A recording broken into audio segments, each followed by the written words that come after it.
doubted her. They whispered behind her back. The professor tried to humiliate her in front of everyone, but when she picked up the chalk, she did something no one saw coming. Monica Ellison stepped into the lecture hall, her fingers gripping the strap of her backpack, a little tighter than usual. The air inside was still yet heavy, as if the walls carried the weight of years of expectations. She wasn't new to this feeling, walking into spaces where people questioned her before she even had the chance to speak. But today, it felt different. She took her seat near the front, flipping open her notebook around her. Students chatted in hushed voices, some exchanging glances, others scrolling through their phones, waiting for class to begin. The room itself was massive high ceilings, rows of seats that stretched toward the back, a large chalkboard dominating the front, the kind of place designed to make students feel small, to remind them that they had to earn their place here. Dr. Richard Henshaw entered his presence, commanding immediate silence. He was a man whose reputation preceded him, brilliant, ruthless, the kind of professor who took pride in breaking students before molding them into something stronger. But not everyone got the chance to be rebuilt. Monica had studied under pressure before, long nights, intense problem sets competitions, where one wrong move could cost her everything. But this was different. This wasn't just about proving she understood calculus. It was about proving she belonged.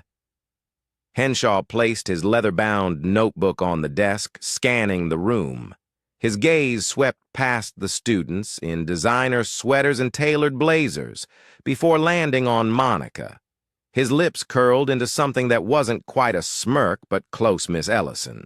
He said, stretching out her name just slightly enough to make it feel like an unfamiliar word.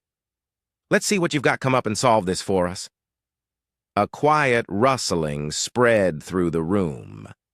It wasn't just the usual movement of students adjusting at their seats. It was something else. Interest, curiosity, maybe even amusement. Monica knew exactly what this was, a test and not just an academic one. She closed her notebook and rose from her seat, walking to the front. With measured steps, she wouldn't rush, wouldn't hesitate. Any sign of nervousness would be seen as confirmation of what they already assumed. Henshaw handed her the chalk. Stepping aside, she stared at the equation. It was designed to trip students up a multivariate function, requiring both precision and intuition. Not impossible, but difficult enough to make an example out of whoever attempted it. She heard a whisper behind her, "She's going to mess it up." Another voice, more skeptical than cruel. Let's see if she even knows where to start. She blocked them out. Numbers had always made sense to her in a way people didn't. The problem wasn't about whether she could solve it. It was about whether they were ready for her to taking a breath.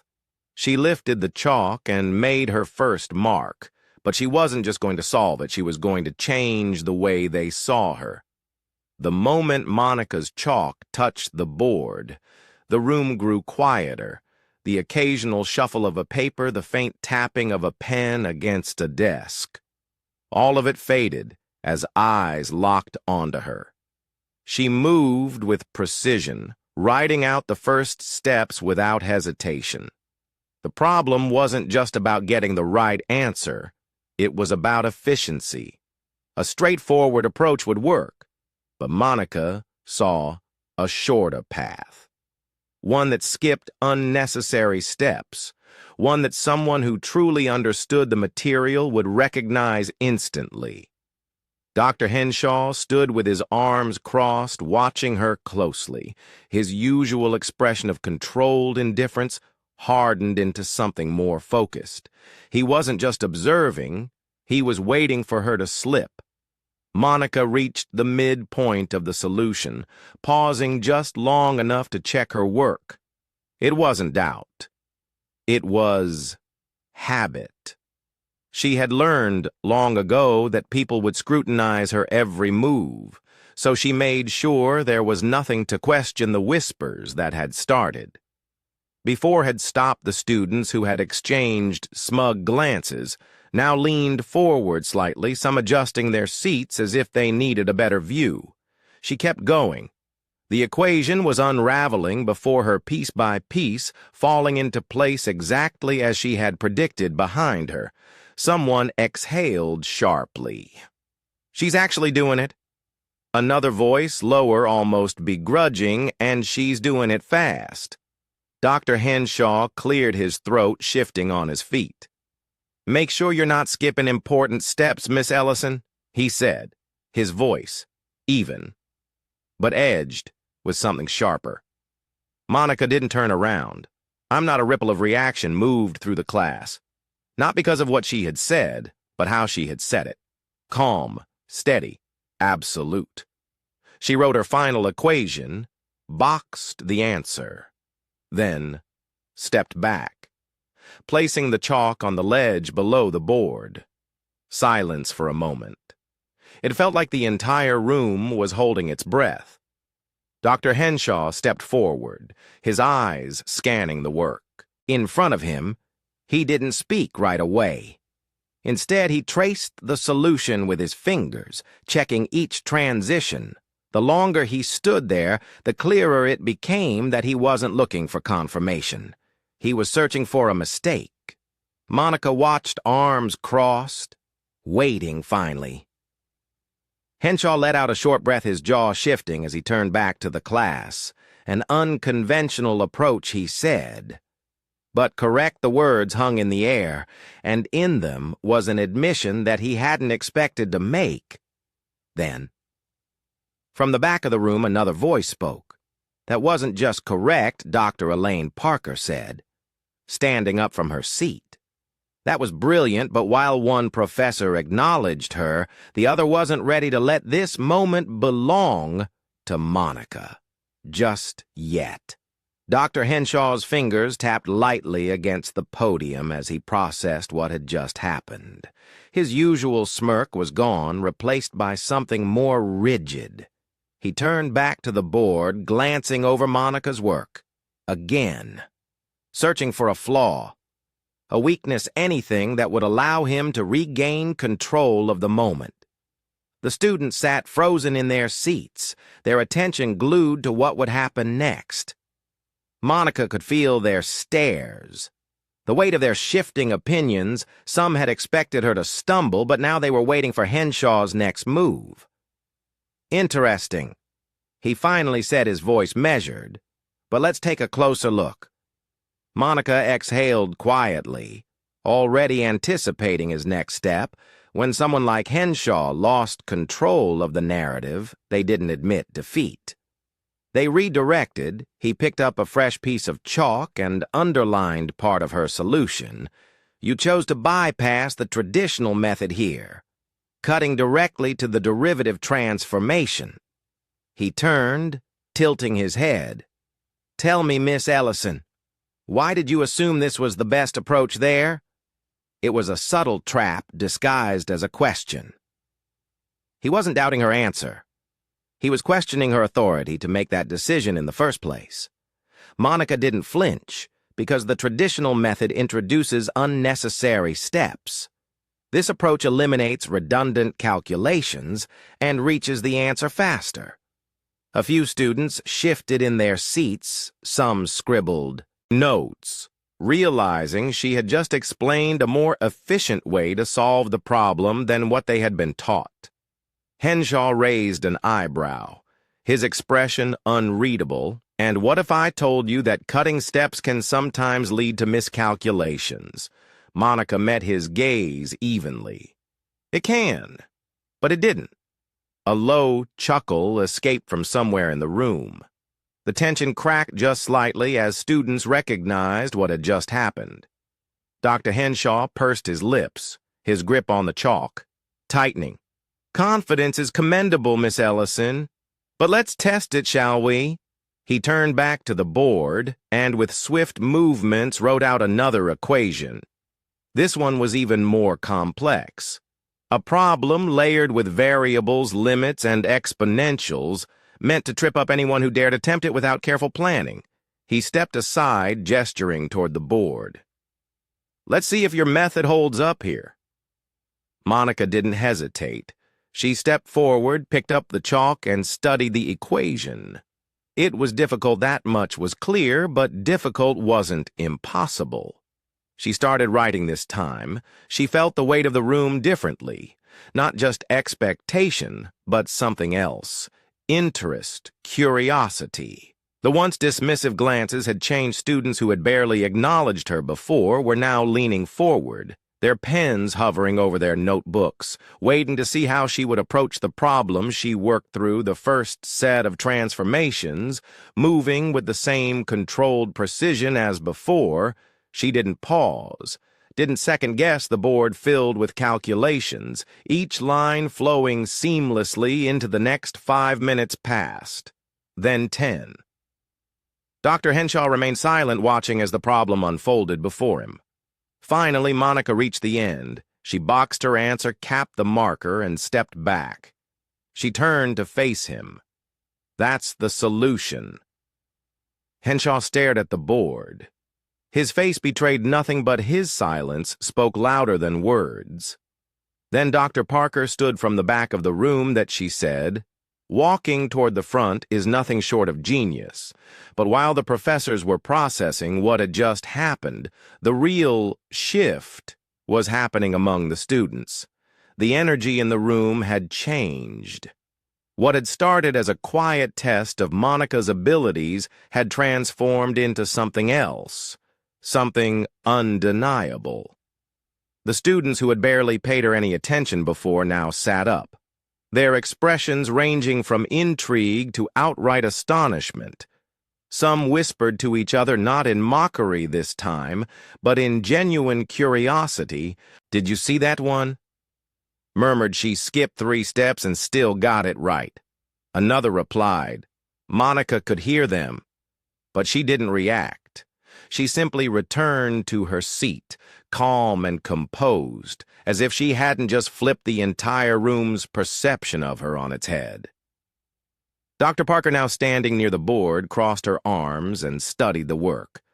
Not only is it correct, but she found an optimization most students wouldn't even consider. She turned slightly, her gaze shifting to Dr. Henshaw.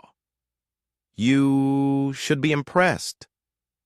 Henshaw's jaw tightened for just a second, so quick that most wouldn't have noticed. He cleared his throat, adjusting his tie as he stepped forward. "It's certainly a different approach," he said, reaching for the chalk. "But let's examine Parker." Cut him off.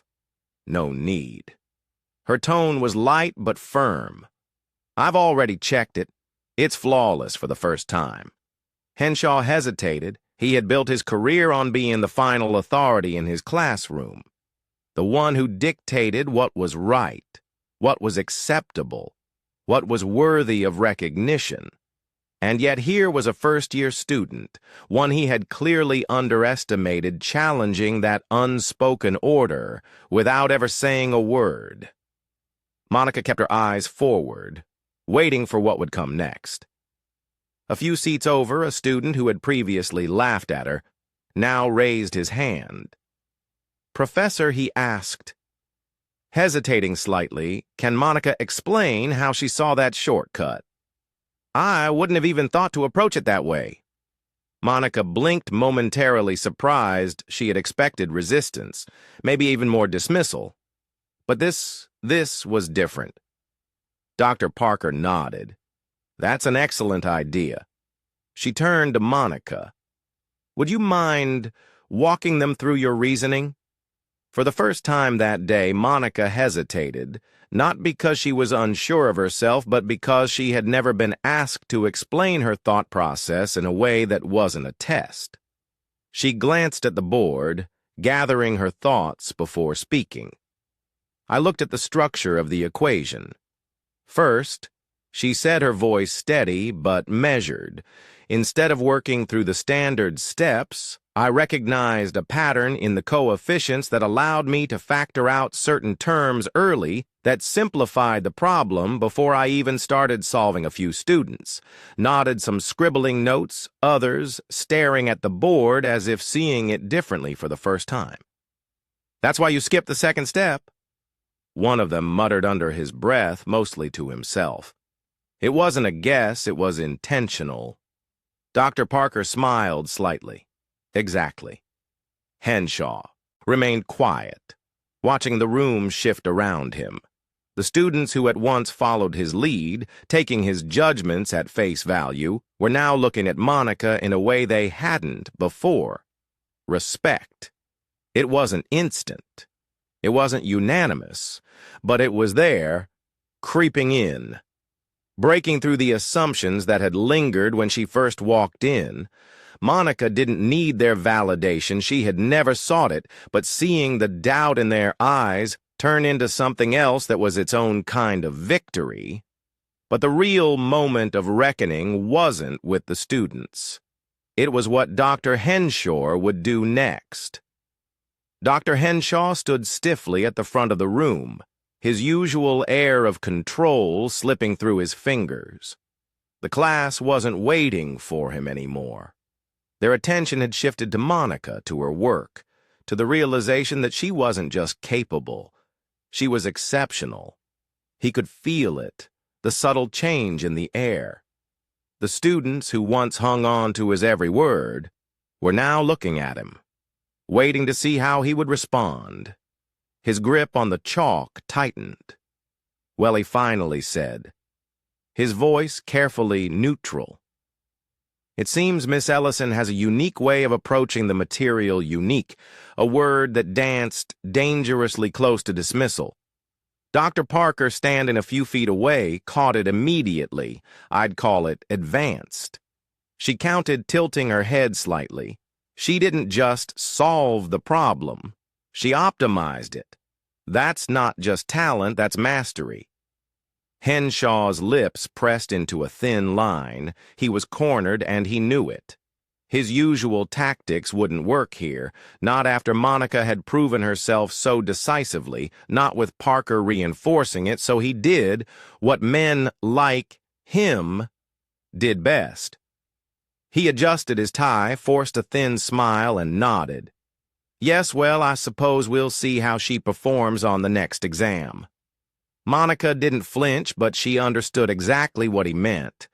This wasn't over, but it didn't have to be. She'd made her point as the class gathered their things. The murmurs returned, but they were different now.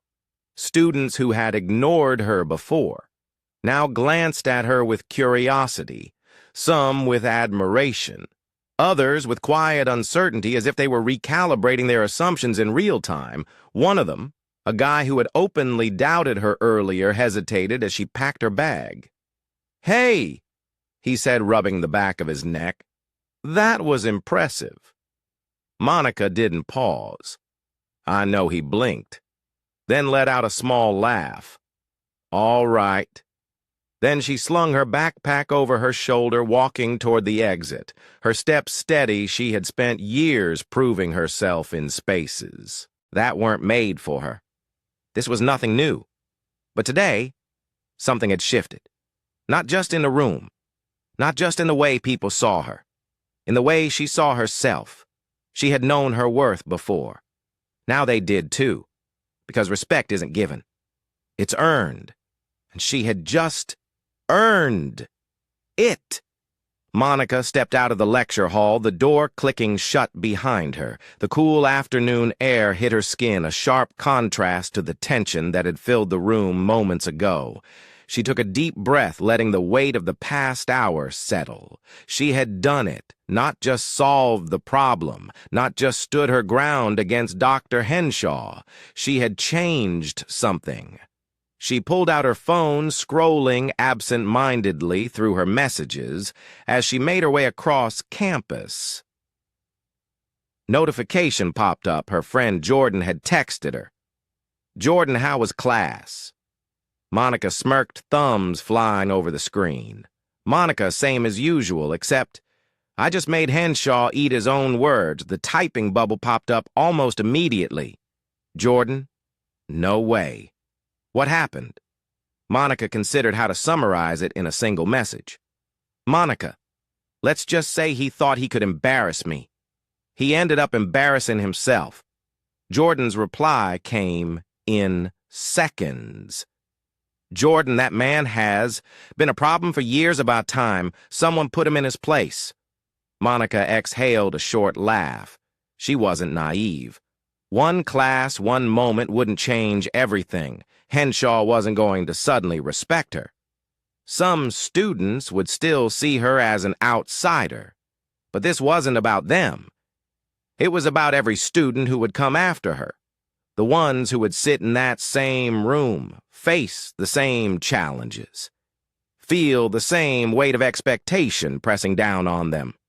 She had cracked something open today, forced people to see her not as an anomaly, not as an exception, but as exactly what she was: brilliant, unapologetic, unshaken. And that mattered. She slipped her phone into her pocket, her steps lighter than they had been that morning, because respect wasn't something you waited for. It was something you demanded, and she would demand it every single time. If you've ever felt underestimated, let this be your reminder. Your talent speaks for itself. You don't need permission to be great. Keep pushing. Keep proving them wrong. If this story resonated with you, hit that like button, share it with someone who needs to hear it, and don't forget to subscribe for more stories that matter.